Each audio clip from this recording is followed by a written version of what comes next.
हाँ भाई दोस्तों, क्लास है 9th बी के लिए। 9th बी के लिए क्लास, ठीक। मैं 9th बी में दूसरा चैप्टर पढ़ा रहा हूँ। चैप्टर नंबर लेसन 2 को मैं दोबारा ही और सही से पढ़ा देता हूँ। मैं भी लेसन नंबर 2 को पढ़ाया जा रहा है, जिसमें चैप्टर है शुद्ध और अशुद्ध पदार्थ। शुद्ध और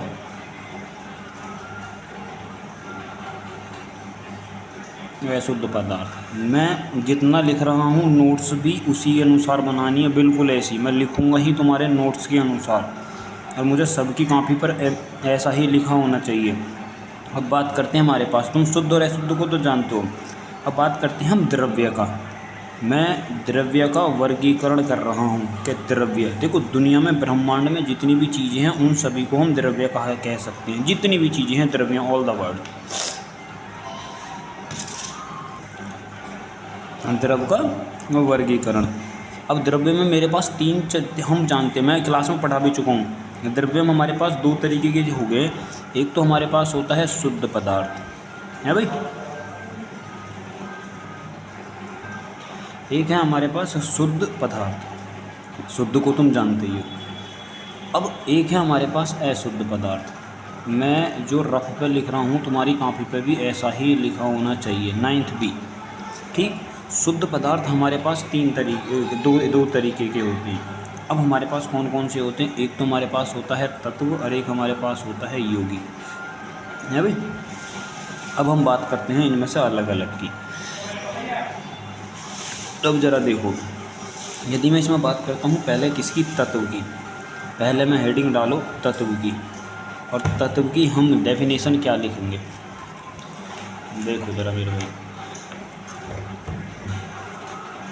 इसे हटाओ एक तरफ को। देखो तत्व वह पदार्थ जो या दो से अधिक, मैं लिखता हूँ तत्व जो होता है, इसे हटाओ, वह पदार्थ जो 2 या 2 से अधिक भिन्न गुणों वाले पदार्थों में विभाजित नहीं करा जा सकता और न ही उसे बनाया जा सकता है। वह पदार्थ जो 2 या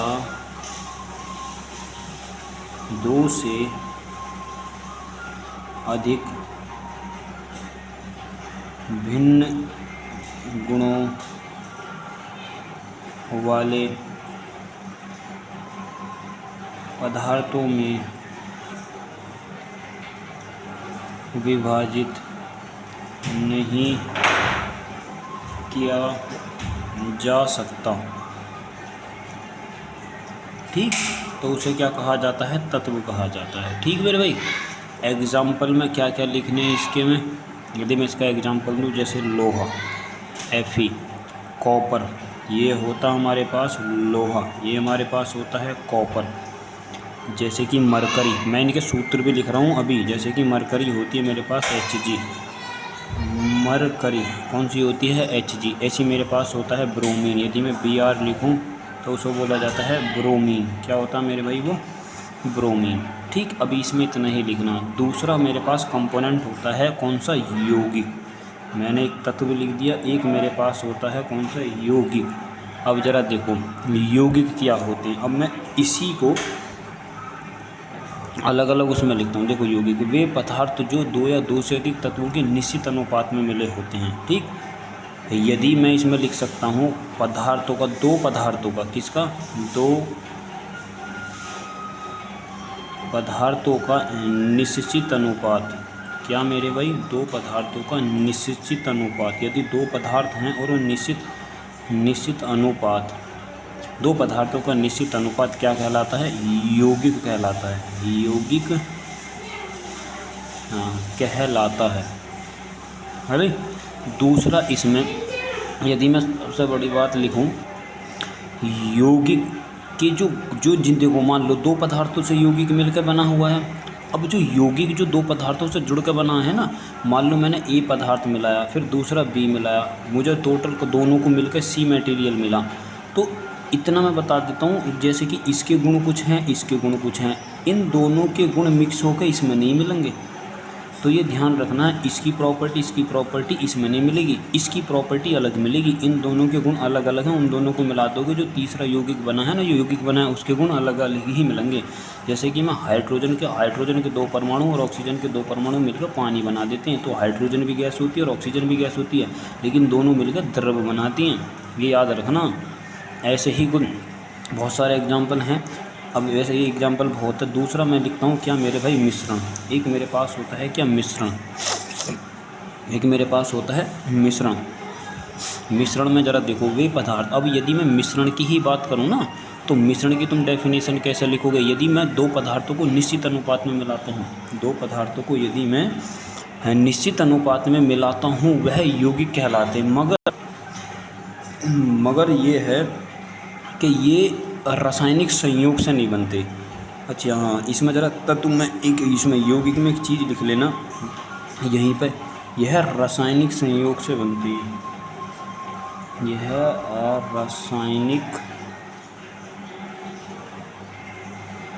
संयोग से बनते हैं।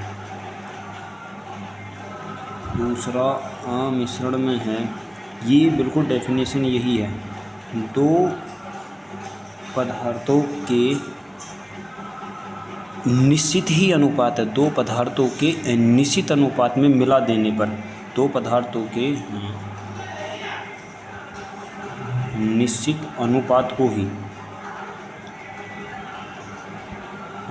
क्या बोला जाता है? निश्चित अनुपात को मिश्रण बोला जाता है। लेकिन ये देखो, ये रासायनिक संयोग से बने हुए हैं, इसको हम हाथ से भी बना सकते हैं। यह रासायनिक संयोग से नहीं, रासायनिक संयोग और हाथ दोनों से, यह वैसे ऐसे लिख लो, रासायनिक संयोग से नहीं बनते हैं, रासायनिक संयोग से नहीं बनते हैं मिश्रण। अब ज़रा देखो भाई, जैसे कि मैं कहूँ मिश्रण भी मेरे पास 2 तरीके के होते हैं। अब 2 तरीके कौन कौन से होते हैं? एक तो समांगी। यदि मैं इसी मिश्रण को देखो ऐसे लिख लेना, बात है, मिश्रण 2 प्रकार के होते हैं, यहाँ से लिखना, मिश्रण 2 प्रकार के होते हैं। अब कौन कौन से होते हैं? पहला देखो, एक तो होता मेरे भाई समांगी मिश्रण। कौन सा? समांगी मिश्रण, जिसको होमोजेनियस भी बोला जाता है। अब समांगी मिश्रण में लिखो, देखो यदि कोई ऐसा भाग है जिसके द्वारा हम दूसरे संगठन या मतलब एक उसका संगठन यदि मैं तोड़ूँ, ऐसा समझो, वह मिश्रण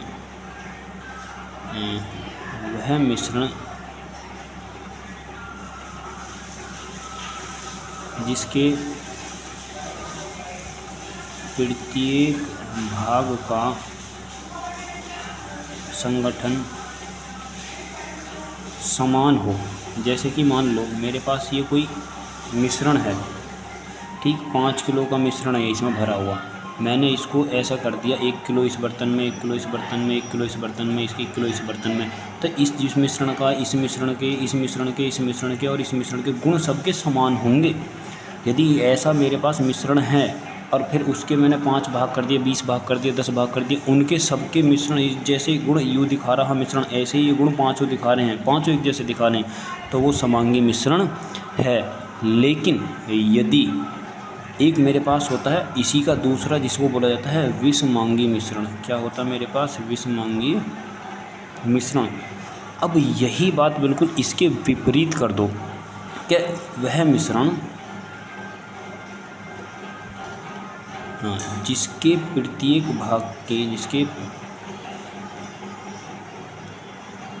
भाग का संगठन समान ना हो, वह क्या कहलाता है? विषमांगी मिश्रण कहलाता है। अब यदि मैं एग्जाम्पल लिखूं, एग्जाम्पल लो, जैसे कि नमक और प्लस जल, क्या होएगा? समांगी मिश्रण। क्या होएगा? समांगी मिश्रण। अब यदि मैं कहूँ जैसे चीनी और नमक, एक एग्जाम्पल लो किसका? चीनी और प्लस नमक, क्या ये दोनों मिलाए जा सकते हैं? नहीं मिलाए जा सकते। मान लो इस बर्तन में चीनी और नमक रखी हुई है, तुमने उठाकर अलग अलग कर दिए, कहीं किसी बर्तन में चीनी ज़्यादा होगी, किसी में नमक ज़्यादा होगा, किसी में चीनी किसी में नमक, तो उसको बोला जाएगा विषमांगी मिश्रण, विषमांगी मिश्रण। ठीक, अब हमारे पास दो चीज़ें हैं, देखो मैं दोनों की तुलना कर देता हूँ। ये लिखना है मेरे भाई कॉपी में। एक मेरे पास होता है यौगिक और एक मेरे पास होता है मिश्रण, एक मेरे पास होता है मिश्रण। अब मैं यदि यौगिक में लिखूं, यौगिक दो या दो से अधिक निश्चित अनुपात में, पहला दो जो तत्व होते हैं वो निश्चित अनुपात में मिलाए जाते हैं। किसमें? निश्चित अनुपात में है भाई।